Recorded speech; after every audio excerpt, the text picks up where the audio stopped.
কোনো অভিযোগ ছাড়াই সকল সমস্যাকে সাথে নিয়েই আলহামদুলিল্লাহ।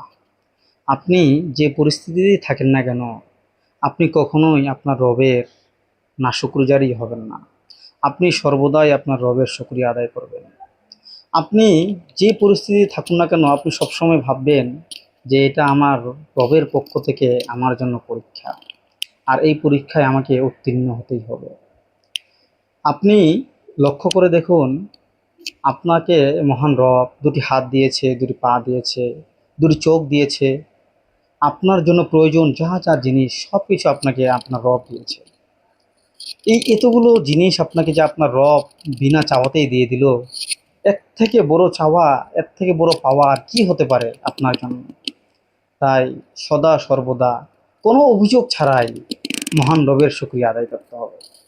তাহলে হয়তো আপনার আমার রব আপনার আমার জন্য নিয়ামতকে আরও বাড়িয়ে দেবে। আসসালামু আলাইকুম রহমতুল্লাহি ওয়া বারাকাতুহু।